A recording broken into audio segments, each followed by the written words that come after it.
प्रिय विद्यार्थियों, ये एक्जोटिक गाइडेंस यूट्यूब चैनल की कॉस्ट अकाउंट की क्लास है जो कि बीकॉम सेकेंड ईयर का एक विषय है। और इसमें इकाई नंबर 1 यूनिट फर्स्ट में आपको सबसे पहला चैप्टर आता है कॉस्ट शीट या लागत पत्र का निर्माण करना। मैं बात कर रहा हूँ प्रैक्टिकल की या न्यूमेरिकल की। तो इस न्यूमेरिकल में आपका फिर से हार्दिक स्वागत है और आप तुरंत तैयार हो जाइए अपनी नोटबुक लेकर के और अपनी कॉपी पेन लेकर के, ताकि आप नोट भी कर सकें और चीज़ों को समझते भी चले जाएं।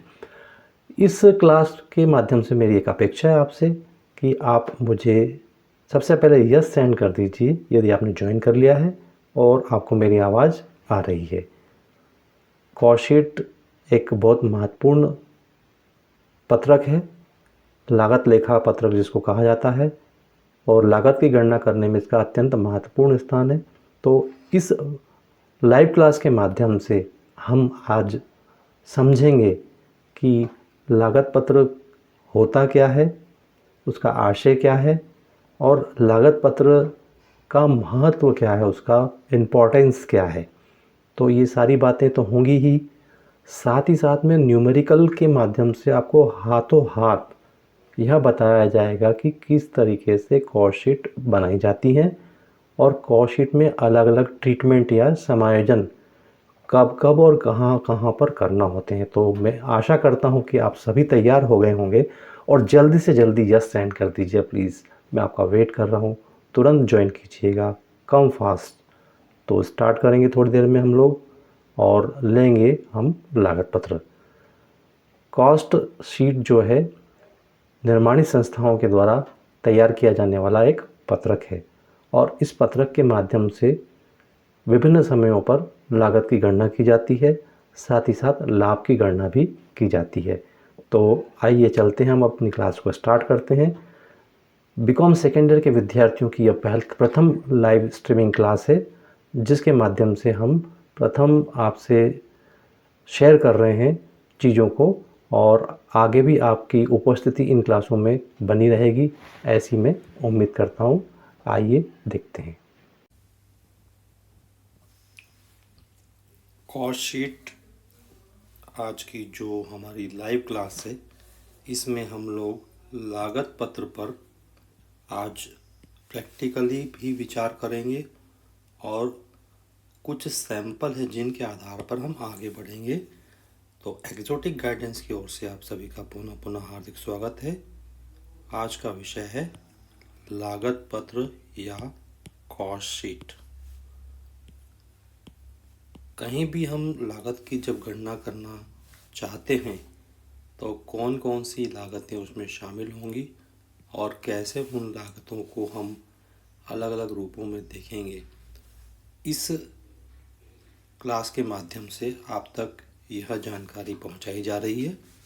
और साथ ही साथ कुछ न्यूमेरिकल भी हम हल करते चलेंगे।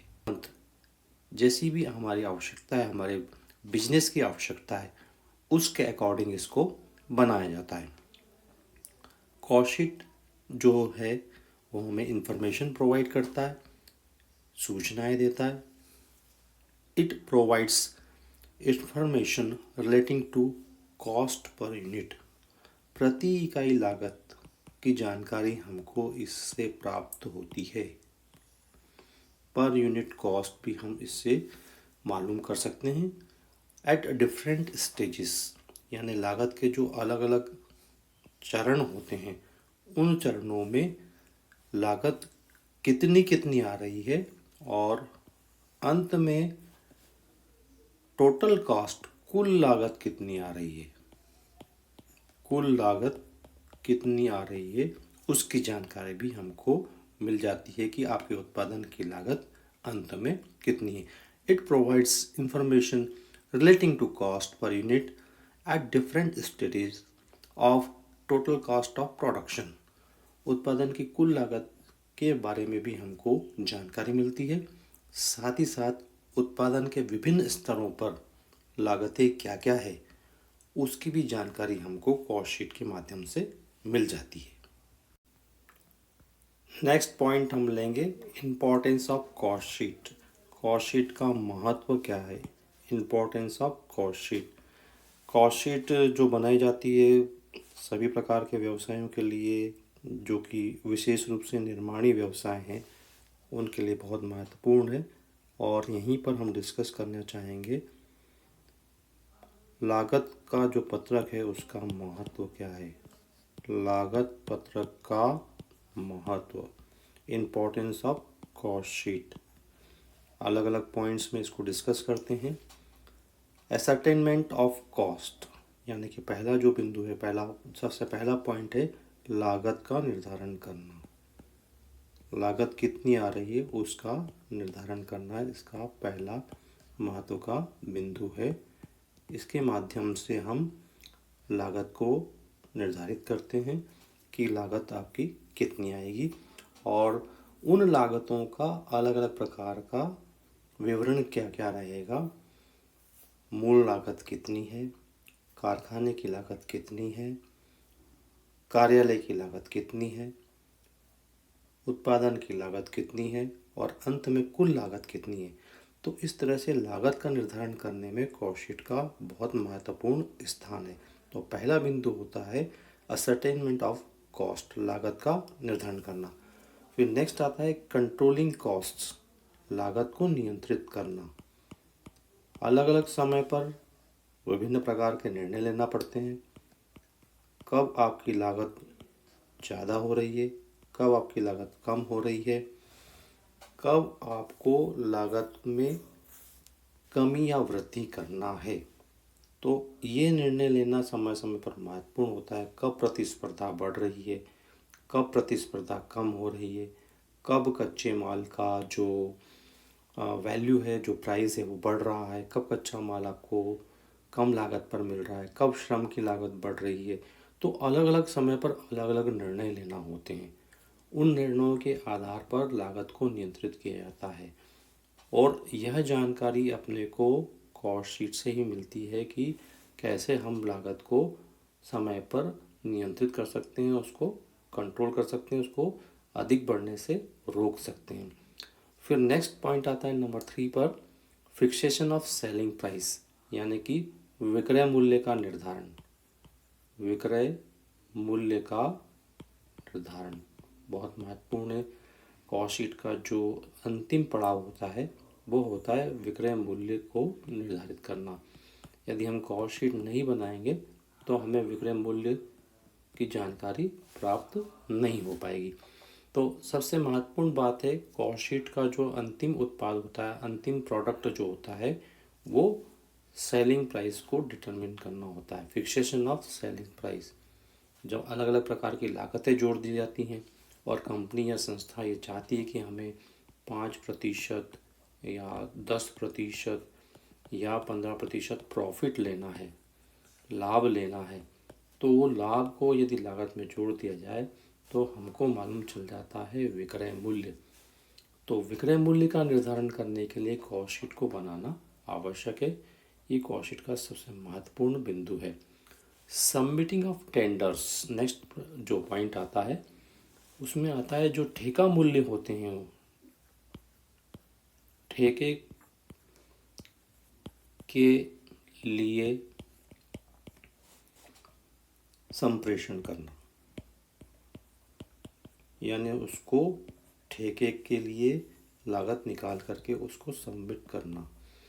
कहीं भी संस्था को या फर्म को कुछ निर्माण का कार्य दिया गया है और निर्माण के उस कार्य के अकॉर्डिंग वो संस्था काम करना चाहती है, तो उसके आधार पर संस्था किस तरह से कार्य कर पाएगी, उस कार्य की लागत क्या आएगी, उस कार्य की लागत क्या आएगी, और उस कार्य के लिए संस्था कितना लाभ लेना चाहती है, इसका निर्धारण, जिसको हम कहते हैं टेंडर प्राइस, पहले से इनको बताना होता है। और विशेष रूप से जो शासकीय कार्य होते हैं वहाँ पर टेंडर सबमिट किया जाता है, वहाँ पर टेंडर सबमिट किया जाता है। पहले से अनुमानित माल की लागत आपको बताना होती है। तो टेंडर सबमिशन करने में भी हमें कॉस्ट शीट बहुत महत्वपूर्ण सहयोग प्रदान करती है। कंपोनेंट ऑफ कॉस्ट या टोटल कॉस्ट, नेक्स्ट हम डिस्कस करने जा रहे हैं कि लागत के तत्व क्या होते हैं, कौन कौन से तत्व होते हैं। कंपोनेंट यानी लागत के तत्व, किन किन तत्वों से मिलकर के लागत का निर्माण होता है। लागत के तत्व कौन कौन सी ऐसे कार्य हैं जिनसे मिलकर के लागत बनती है, उनको बोलते हैं हम कंपोनेंट ऑफ टोटल कॉस्ट। कुल लागत के तत्व कौन कौन से हैं, कुल लागत में किन किन को शामिल किया जाता है। तो सबसे पहले कुल लागत में आता है मूल लागत, प्राइम कॉस्ट। मूल लागत या prime cost, the sum of total of direct material, यानी कि जो प्रत्यक्ष सामग्री होती है, प्रत्यक्ष सामग्री जिसको डायरेक्ट मटेरियल कहा जाता है, और प्रत्यक्ष श्रम, डायरेक्ट लेबर, प्रत्यक्ष श्रम एवं प्रत्यक्ष व्यय, डायरेक्ट एक्सपेंसेस, ये तीनों मिलकर के प्राइम कॉस्ट या मूल लागत का निर्माण करते हैं। तो कंपोनेंट ऑफ कॉस्ट में सबसे पहले आता है मूल लागत में प्राइम कॉस्ट। प्राइम कॉस्ट पहली लागत कहलाती है। लागत का जो पहला तत्व है वो है प्राइम कॉस्ट। इसमें तीन चीज़ें शामिल होती हैं, प्रत्यक्ष सामग्री, प्रत्यक्ष श्रम और प्रत्यक्ष व्यय। उदाहरण के लिए यदि कोई टेबल बनाई गई है मान लीजिए, तो उस टेबल को बनाने के लिए लकड़ी की टेबल बनाई गई है, तो लकड़ी जो लगी है वो जो अन्य सामग्री कील वगैरह उसमें जो लगाई गई है, फेविकोल जो उसमें लगाया गया है, और अन्य कोई भी उसमें सामान जो भी लगाया गया है, ये कहने का आवश्यक है कि फिजिकली जो लकड़ी से बनी हुई टेबल दिखाई दे रही है, डायरेक्टली उसमें कौन कौन सी चीज़ों को लगाया गया है, जैसे कि मटेरियल में लकड़ी, उसका बनाने में लगने वाले श्रमिकों की मजदूरी, और उसको बनाने में लगने वाला फेविकोल, और भी कोई अन्य सामग्री जैसे कील वगैरह उसमें लगी हो या फिर पॉलिश वगैरह उसमें की गई हो, तो वो सब चीज़ें प्रत्यक्ष सामग्री में शामिल की जाती हैं जो सीधे सीधे उत्पाद के निर्माण में भाग लेती हैं। यहाँ पर एक उदाहरण लेते हैं, उदाहरण से ये बात और क्लियर हो जाएगी। उदाहरण में आपको स्पष्ट दिख रहा है यहाँ पर, calculate the prime cost from the following particulars of carpenter. एक जो कारपेंटर है उसका इसमें उदाहरण दिया गया है कि लागत कारपेंटर के लिए क्या होगी। जो बढ़ाई होता है, लकड़ी का काम करने वाला व्यक्ति होता है, उसकी मैन्युफैक्चरिंग की जो लागत है, एक विंडो की, एक लकड़ी जो खिड़की बनाई गई है, खिड़की की जो लागत होती है वो यहाँ पर आपको बताई जा रही है। पर्टिकुलर्स में आप सबसे पहले देख रहे हैं कॉस्ट ऑफ वुड, लकड़ी की लागत कितनी है। फिर सेकंड नंबर पे आपको दिखाई दे रहा है कॉस्ट ऑफ ग्लास, विंडो में जो ग्लास यूज़ किया गया, डायरेक्ट जो विंडो बनी है उसका ये मटेरियल है, कॉस्ट ऑफ ग्लास। और नंबर 3 पर है कॉस्ट ऑफ फ्रेम्स, विंडो में जो फ्रेम लगाई गई है उसकी कॉस्ट कितनी है। फिर विंडो बनाने के लिए डायरेक्ट वेजेस कितनी पेमेंट की गई है, वो 4000 है। और रेंट ऑफ स्पेशल मशीन, वो जो विंडो बनाने के लिए मशीन लाई होगी उसका रेंट है 800 रुपये। इस तरह से इन सभी लागतों को यदि हम जोड़ देंगे तो हमें प्राप्त हो जाएगी मूल लागत, जैसा कि इसमें दिखाई दे रहा है 12,000 प्लस 2,000 प्लस 200 प्लस 4,000 प्लस 800, 12 और 4 16 और 2 18 और एक 19,000 रुपये। तो इसकी जो प्राइम कॉस्ट होगी वो 19,000 रुपीज़ रहेगी। प्राइम कॉस्ट 19,000 रुपये रहेगी। कहने का आशय है कि जो मूल लागत होती है उसमें डायरेक्टली जो चीज़ें पार्टिसिपेट करती हैं, चाहे वो लेबर हो चाहे वो एक्सपेंडिचर हो। यहाँ पर आपको दिखाई दे रहा है रेंट ऑफ स्पेशल मशीन, विशेष प्रकार की कोई मशीन लाई गई है तो वो यहाँ पर प्रत्यक्ष व्यय है। प्रत्यक्ष जो वेजेस है, लेबर है, वो 4,000 है। कॉस्ट ऑफ फ्रेम, ये लकड़ी का फ्रेम जो बनाया गया है उसकी कॉस्ट है 200 रुपये। कॉस्ट ऑफ ग्लास, उसकी कॉस्ट है 2,000 रुपये। और कॉस्ट ऑफ वुड, उसकी प्राइस है 10,000 रुपये। तो जितनी भी प्रत्यक्ष सामग्री है वो ये सब मिलकर है, प्रत्यक्ष श्रम ये है, और अन्य प्रत्यक्ष व्यय में ये सारे व्यय मिला करके 19,000 की प्राइम कॉस्ट बनती है। तो प्राइम कॉस्ट जो है कॉस्ट शीट का पहला कंपोनेंट है जो टोटल कॉस्ट में शामिल होता है। प्राइम कॉस्ट जो है पहला कंपोनेंट है उसका। नेक्स्ट लेते हैं, इसमें आगे बढ़ते हैं हम लोग, treatment of raw material.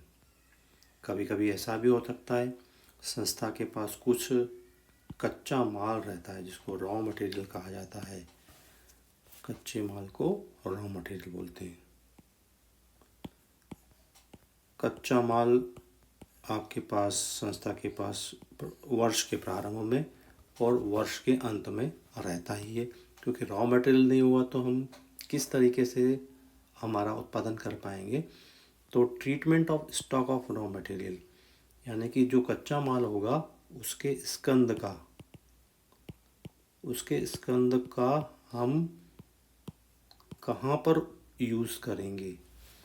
Opening stock के साथ क्या करना है ट्रीटमेंट, क्लोजिंग स्टॉक के साथ क्या ट्रीटमेंट करना है, उसी को हम लेने जा रहे हैं। आगे बढ़ते हैं। The direct material refers to the cost of material consumed. जो प्रत्यक्ष सामग्री होती है, डायरेक्ट मटेरियल जो होता है, refers to the cost of material, सीधे सीधे कॉस्ट ऑफ मटेरियल से उसका संबंध होता है। और कॉस्ट ऑफ मटेरियल कंज्यूम जो कि सामग्री उपयोग में लाई गई है। कॉस्ट ऑफ मटेरियल कंज्यूम्ड जो सामग्री उपयोग में लाई गई है। The cost of direct material is found by adjusting the opening and closing stock of material. जो प्रत्यक्ष सामग्री होती है उसको कैसे निकाला जाएगा, सीधे सीधे ओपनिंग और क्लोजिंग स्टॉक का उसके साथ समायोजन करना पड़ता है, एडजस्टमेंट करना पड़ता है, समायोजन करना पड़ता है मटेरियल कंज्यूम निकालने के लिए, है ना। Direct material refers to the cost of material consumed. अब ओपनिंग स्टॉक और क्लोजिंग स्टॉक आपको क्या करना है, यहाँ पर हम एग्जांपल ले लेते हैं। From the following calculate the value of material consumed. यहाँ पर हमें निकालना है उपयोजित सामग्री की लागत। उपयोजित सामग्री की लागत यानी how much material you have consumed. उपयोजित सामग्री की लागत को निकालना है। तो ये विशेष ध्यान रखना है, प्रश्न में दिया हुआ रहता है कई बार कि आपको ओपनिंग स्टॉक दिया हुआ है और क्लोजिंग स्टॉक दिया हुआ है, वो भी रॉ मटेरियल का दिया हुआ है। रॉ मटेरियल का दिया हुआ है ओपनिंग और क्लोजिंग स्टॉक दोनों। यहाँ पर देखें आप, ओपनिंग स्टॉक कच्चे माल का जो दिया है प्रारंभिक स्कंद वो 10,000 है और क्लोजिंग स्टॉक जो दिया गया है वो 8,000 है। और जो मटेरियल परचेज किया गया है उसकी प्राइस है 5,000 रुपये, 5,000 रुपीज़। यहाँ पर अपने को क्या करना है, value of material consume calculate करना है, उपयोजित सामग्री की लागत को निकालना है। तो सिंपली इसको क्या करेंगे, इसका फार्मूला है जितना आपने मटेरियल परचेज किया उसमें ओपनिंग स्टॉक को प्लस कर दीजिए और उसमें से क्लोजिंग स्टॉक को माइनस कर दीजिए। तो ओपनिंग स्टॉक तो हो जाएगा ऐड, परचेज में ऐड करना है उसको, और क्लोजिंग स्टॉक उन दोनों के टोटल में से लेस कर देंगे। तो एक फार्मूला बनता है उपयोजित सामग्री की लागत का। जो फार्मूला होता है इसको कई बार ऑब्जेक्टिव में भी पूछा जाता है। तो purchase of raw material plus यानी कि add opening stock minus less closing stock. जो कच्ची सामग्री खरीदी गई है उसका क्रय, उसमें जोड़ दीजिए प्रारंभिक स्कंद और घटा दीजिए अंतिम स्कंद। तो 50,000 में हमने जोड़ दिए 10,000 तो हो गया टोटल 60,000, 60,000। 60,000 में से हमने लेस कर दिया 8,000, तो रिमेनिंग जो रहेगा वो रहेगा आपका उपयोजित सामग्री की लागत, जो कि रहेगी 52,000 रुपीज़, 52,000 रुपये। 52,000 मतलब 52,000 रुपये। तो treatment of stock of raw material को हमें डायरेक्ट मटेरियल के साथ करना होता है। और डायरेक्ट मटेरियल मैंने आपको बताया है यहाँ पर, ये तीन चीज़ें जो है फर्स्ट, सेकंड और थर्ड, ये तीनों डायरेक्ट मटेरियल है। तो यदि मान लीजिए इनसे रिलेटेड कोई ओपनिंग और क्लोजिंग स्टॉक हैं तो उन ओपनिंग और क्लोजिंग स्टॉक के एडजस्टमेंट करना होंगे। ओपनिंग स्टॉक को जोड़ा जाएगा रॉ मटेरियल में और क्लोजिंग स्टॉक को घटाया जाएगा, तो हमें रॉ मटेरियल कंज्यूम्ड मिल जाएगा। रॉ मटेरियल कंज्यूम्ड का जो फार्मूला है वो purchase plus opening stock minus closing stock है। आगे बढ़ते हैं। इतना करने के बाद अब हम आएंगे factory cost per. Factory cost को वर्क्स कॉस्ट भी कहा जाता है, जिसको कि हम कहते हैं कारखाने की लागत। कारखाने की लागत के नाम से इसको जाना जाता है। The sum of total of prime cost plus total factory overheads, यानी कि जो आपकी मूल लागत होती है, जो हमने पहली लागत निकाली थी, उस मूल लागत में हम जितने भी फैक्ट्री के व्यय हैं, जितने भी फैक्ट्री के ओवरहेड हैं, कारखाने के ओवरहेड हैं, या इसको हम वर्क्स ओवरहेड भी बोलते हैं, यदि उनको जोड़ दें, उदाहरण के लिए जो फैक्ट्री का किराया है वो है, फैक्ट्री का इंश्योरेंस है वो है, फैक्ट्री में लगी हुई मशीनों का डेप्रिसिएशन है, प्लांट और मशीनरी जो हमने फैक्ट्री में लगाई है, फैक्ट्री में हमने जो कोल और गैस यूज़ किया है, ये सब मिला करके फैक्ट्री कॉस्ट कहलाती हैं। सेकंड नंबर पे आती हैं प्राइम कॉस्ट के बाद फैक्ट्री या वर्क्स कॉस्ट। तो प्राइम कॉस्ट में इन सब जितने भी व्यय हैं यदि दिए हुए हैं प्रश्न में, तो उन सबको कारखाना व्ययों के रूप में जोड़ा जाता है, जैसा कि आपको एग्जाम्पल में यहाँ समझाया गया है। सबसे पहले नंबर 1 पे आपको दिखाई दे रहा है मटेरियल कंज्यूम्ड 5,000 रुपये का उपयोजित सामग्री है। फिर सेकंड नंबर पे आती है प्रोडक्टिव वेजेस। इसका विशेष ध्यान रखना चाहिए क्योंकि अक्सर प्रश्नों में दिया जाता है मजदूरी है, लेकिन उत्पादक मजदूरी है। उत्पादक मजदूरी को आपको कारखाना व्यय में शामिल करना है, न कि आपको प्राइम कॉस्ट में। कारखाना लागत का भाग है ये उत्पादक मजदूरी। कभी कभी मजदूरी से ध्वनित होता है कि श्रम है, श्रम का व्यय है, लेकिन उत्पादन से संबंधित है। तो उत्पादन लागत का जो भाग है, जो फैक्ट्री लागत है उसका भाग है, कारखाना लागत का भाग है उत्पादक मजदूरी। उत्पादक मजदूरी। इसके बाद अनप्रोडक्टिव वेजेस, अनुत्पादक मजदूरी भी इसमें शामिल की जाती है। फिर salary of factory manager, factory manager का जो वेतन है वो आ जाएगा, जैसा कि उदाहरण में 6,000 रुपये दिया गया है। फिर कंज्यूमेबल स्टोर, यानी कि फैक्ट्री में हम कुछ ऑयल टाइप की चीज़ें, कुछ ग्रीस टाइप की चीज़ें और कुछ कॉटन टाइप की चीज़ें या कोई कपड़ा, क्लॉथ यूज़ करते हैं, कपड़ा यूज़ करते हैं, वो जो मशीनों को पहुंचने के लिए, मशीनों को बनाए रखने के लिए, मशीनों को साफ़ करने के लिए, ऑयलिंग ग्रीसिंग के लिए वगैरह वगैरह, जिसको गूदड़ और पश्मीना के नाम से जानते हैं। गूदड़ और पश्मीना के नाम से हम जानते हैं। तो पहले नंबर पे हमने लिया मटेरियल कंज्यूम, फिर प्रोडक्टिव वेजेस लिया, फिर अनप्रोडक्टिव वेजेस लिया, फिर salary of factory manager, salary of factory manager लिया, फिर कंज्यूमेबल स्टोर ले लिया। उसके बाद फैक्ट्री का किराया भी इसमें आ जाएगा, जो कि कारखाना लागत का एक भाग है। फैक्ट्री की मशीन का डेप्रिसिएशन आ जाएगा 1,500 रुपये, जो दिया हुआ है उदाहरण में आपको। फिर 8 नंबर पर आ जाएगा ऑयल, ग्रीस एट्सेट्रा। जैसा कि मैंने आपसे चर्चा की है, मशीन को चलायमान रखने के लिए ग्रीस की आवश्यकता होती है, तो वो ग्रीस आ जाएगा इसमें। और नंबर 9 पे आ जाएगा salary of factory clerk.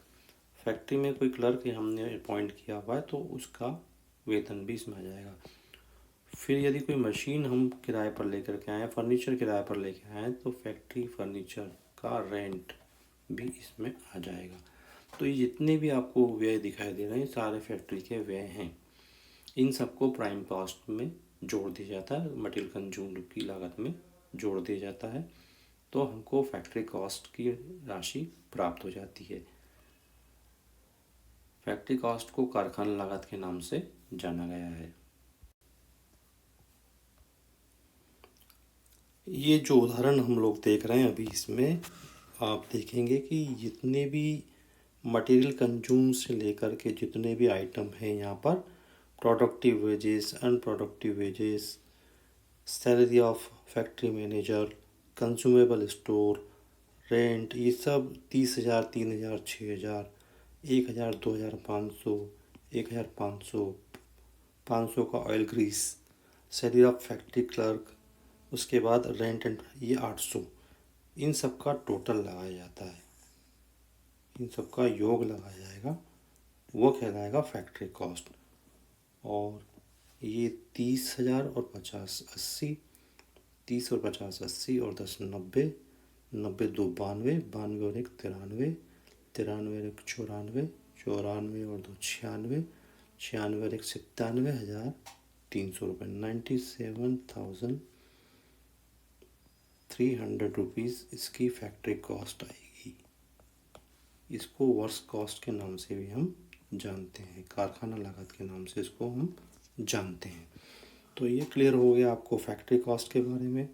Clear हो गया तो आप यस सेंड कर दीजिए, क्योंकि आपको मैंने मटेरियल कंज्यूम के बारे में बताया। यस फटाफट सेंड कीजिएगा please. Okay, thank you. Yes send करने से मुझे मालूम पड़ता है कि आपको समझ में अच्छा आ रहा है।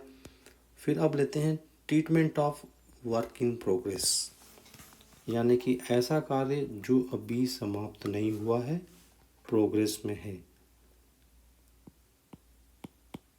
कार्य अधूरा है, इसको बोलेंगे work in progress.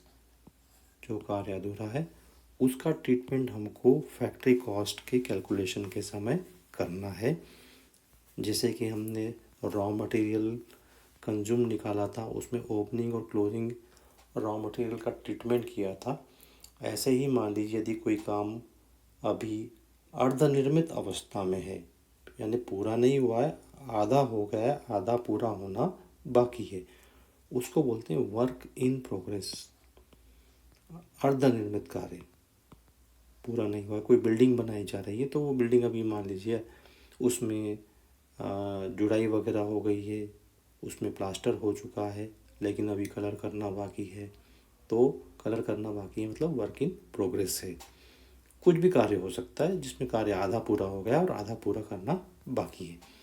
Work in progress represent the unit on which some work is yet to be completed. अभी कुछ काम यदि उसमें से करना बाकी है।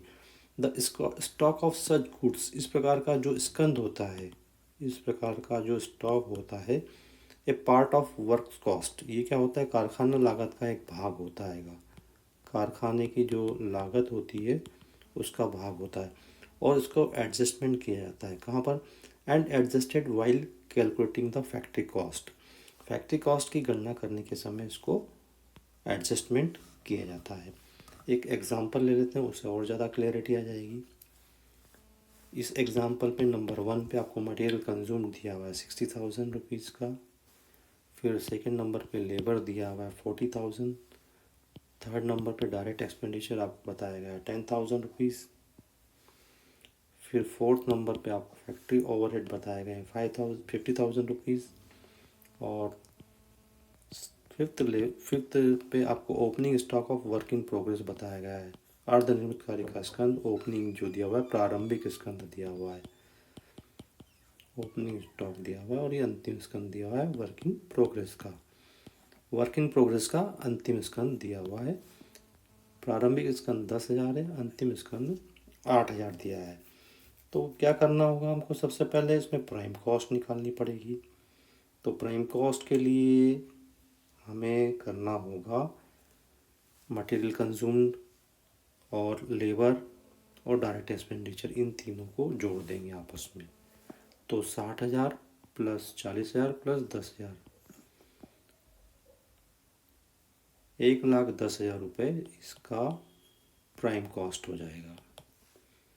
मूल लागत या पीसी इसकी 1,10,000 रुपये हो जाएगी। 60,000 को जोड़ा, 40,000 को जोड़ा और 10,000 को जोड़ा। अब प्राइम कॉस्ट में जब हम फैक्ट्री कॉस्ट को जोड़ देंगे, फैक्ट्री ओवरहेड को जोड़ देंगे जो कि 50,000 रुपये है, उसको जोड़ देंगे तो फैक्ट्री कॉस्ट हमारी आएगी वर्क इन प्रोग्रेस के पहले 1,60,000। 1,10,000 तो हमारी पीसी थी, उस पीसी में हमने फैक्ट्री के और खर्चे और जोड़ दिए, 1,10,000 में 50,000 और ऐड कर दिए तो 1,60,000 हो गए। अब इस 1,60,000 में ट्रीटमेंट करना है हमको ओपनिंग और क्लोजिंग स्टॉक का, प्रारंभिक और अंतिम रहतिये का। कौन सा? वर्क इन प्रोग्रेस वाला। तो ओपनिंग स्टॉक को जोड़ दीजिए, add opening stock of work in progress 10,000 rupees को जोड़ दीजिए। फिर उसके बाद 170 हो जाएगा टोटल, उसमें से लेस कर दीजिए closing stock of work in progress 8,000। इस तरह से 1,62,000 रुपये, 1,62,000 रुपये, 1,62,000 रुपये हमारा जो निकलेगा वह कहलाएगा finally factory cost after adjustment of work in progress. 1,10,000 में जोड़ा आपने 50,000 तो 1,60,000, ओपनिंग स्टॉक आपने जोड़ दिया तो 1,70,000, 1,70,000 में से लेस कर दिया आपने, 8,000 माइनस किया तो बचा 1,62,000 रुपये। इस तरह से ये पूरा फैक्ट्री कॉस्ट के साथ एडजस्टमेंट किया जाता है। नेक्स्ट लेते हैं अगली जो लागत आती फैक्ट्री कॉस्ट के बाद, एडमिनिस्ट्रेशन कॉस्ट और ऑफिस ओवरहेड, यानी कि कार्यालय की लागत, कार्यालय की लागत जिसको प्रशासनिक लागत भी कहा जाता है, प्रशासन की लागत, प्रशासन की लागत या प्रशासनिक लागत के नाम से इसको जाना जाता है। एडमिनिस्ट्रेशन कॉस्ट और ऑफिस ओवरहेड, फैक्ट्री तक के खर्चे सारे जोड़ने के बाद और वर्क इन प्रोग्रेस का ट्रीटमेंट करने के बाद, it is obtained by adding office और एडमिनिस्ट्रेटिव ओवरहेड, जितने भी कार्यालय के खर्चे होते हैं और प्रशासन के खर्चे जो होते हैं उन सब खर्चों को वर्क्स कॉस्ट में यानी फैक्ट्री की लागत में जोड़ दिया जाता है, प्लस कर दिया जाता है। It is also known as office cost और कॉस्ट ऑफ प्रोडक्शन। ये विशेष रूप से ध्यान रखना, प्रश्न में अक्सर पूछा जाता है कि उत्पादन की लागत ज्ञात कीजिए, find the cost of production, उत्पादन की लागत ज्ञात कीजिए। तो कॉस्ट ऑफ प्रोडक्शन निकालने के लिए अपने को क्या करना पड़ेगा, सबसे पहले प्राइम कॉस्ट, उसके बाद फैक्ट्री ओवरहेड जोड़ने का फैक्ट्री कॉस्ट और ऑफिस ओवरहेड जितने भी जोड़ेंगे उसके बाद हमें मिलेगी कॉस्ट ऑफ प्रोडक्शन। अब कॉस्ट ऑफ प्रोडक्शन में कौन कौन से खर्चे हो सकते हैं, उसमें वेतन हो सकता है, जितने भी कार्यालय में कर्मचारी काम कर रहे हैं तो सैलरी ऑफ ऑफिस स्टाफ, फिर ऑफिस में हम जो बिल्डिंग या फर्नीचर यूज़ कर रहे हैं या ऑफिस के लिए जो बिल्डिंग यूज़ कर रहे हैं तो उसका डेप्रिसिएशन, फिर ऑफिस यदि किराए पर लिया गया है, rent and rates, taxes, office के जो हमने खर्चे हमारे हो रहे हैं, जितने भी ऑफिस से रिलेटेड टैक्स वगैरह, प्रॉपर्टी टैक्स यदि है किसी प्रकार का तो वो टैक्स भी इसमें शामिल होगा। ऑफिस में हम कोई प्रिंटर यूज़ कर रहे हैं, स्टेशनरी यूज़ कर रहे हैं तो printing and stationery and postage etcetera. तो ये सारी जो खर्चे होते हैं ये सब प्रशासनिक खर्चे कहलाते हैं, जिनको कार्यालय की लागत के नाम से जाना जाता है। एक उदाहरण देखेंगे तो और स्पष्ट हो जाएगा इसका। Compute the cost of production of office cost from the following particulars. निम्नलिखित के माध्यम से हमको ये शुरू से दिया गया है, प्राइम कॉस्ट से लेकर फैक्ट्री कॉस्ट और फिर कॉस्ट ऑफ प्रोडक्शन जो निकालना है हमको वो इसमें जानना है। इस उदाहरण को देखेंगे तो क्लियर हो जाएगा। यदि आपको सभी समझ में आ रहा है तो यस यस ज़रूर सेंड करते जाएं, जिससे कि मुझे यह अनुमान रहेगा कि आपको सभी अच्छा समझ में आ रहा है। इस एग्जांपल में देखते हैं आप, मटेरियल यूज्ड है वो 120 रुपये का है, जिसको उपयोजित सामग्री बोलते हैं, मटेरियल कंज्यूम्ड। लेबर जो एम्प्लॉयड किया गया है इसमें 90 रुपीज़ का श्रम लगा हुआ है। लाइटिंग एंड हीटिंग के बारे में जानकारी दी है कि फैक्ट्री और ऑफिस में इसको 3:2 के रेशो में लेना है, 3:2, 2 और 3 और 2 के अनुपात में लेना है। कुल 5 रुपये हैं, 3 रुपये तो जो हो जाएंगे फैक्ट्री में, क्योंकि फैक्ट्री पहले लिखा हुआ है और ऑफिस बाद में लिखा हुआ है, तो 2 रुपये ऑफिस में चले जाएंगे, ऑफिस कास्ट में चले जाएंगे। फिर फोर्थ नंबर पे डेप्रिसिएशन रेंट एंड रिपेयर्स दिया हुआ है 50% रिलेटेड टू फैक्ट्री। तो 10 रुपये हैं, इसमें से 5 रुपये फैक्ट्री में चले जाएंगे और 5 रुपये ऑफिस में चले जाएंगे। फिर फिफ्थ नंबर पे दिया हुआ टैक्सेस एंड इंश्योरेंस।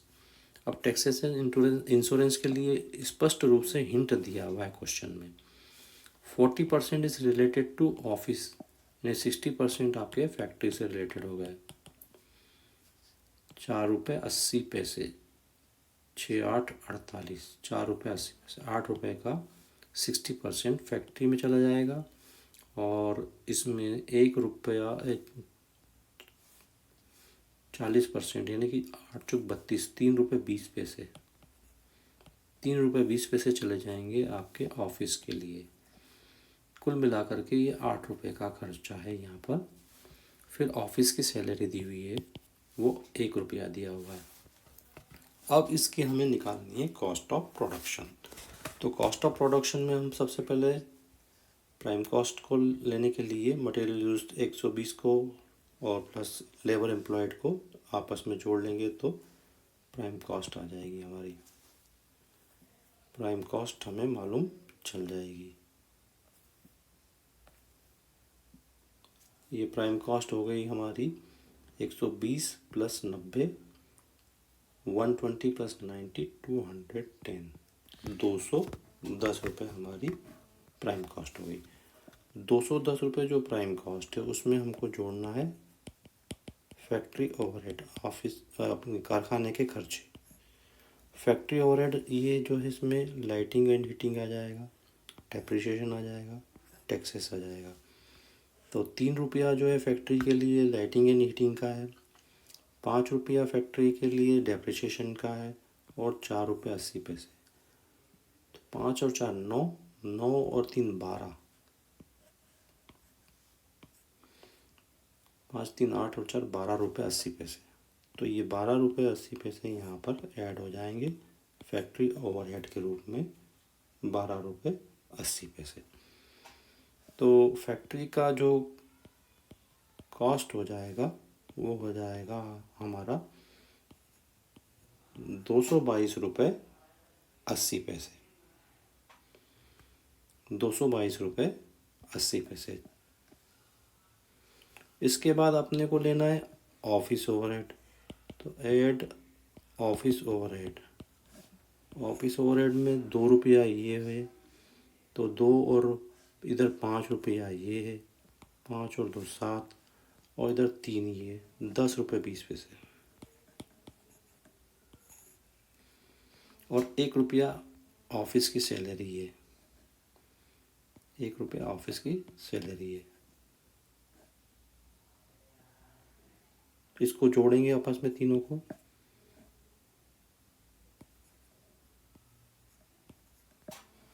तो कुल मिलाकर के 234 रुपये हमारी ऑफिस कॉस्ट या कॉस्ट ऑफ प्रोडक्शन आएगी। कॉस्ट ऑफ प्रोडक्शन या ऑफिस कॉस्ट आएगी। इस तरीके से हमको प्राइम कॉस्ट से आगे बढ़ते हुए कैलकुलेट करना है। ट्रीटमेंट ऑफ फिनिश स्टॉक को देखते हैं इसके बाद, कॉस्ट ऑफ प्रोडक्शन को निकालने के बाद। तो हमने अभी कॉस्ट ऑफ प्रोडक्शन को देखा है।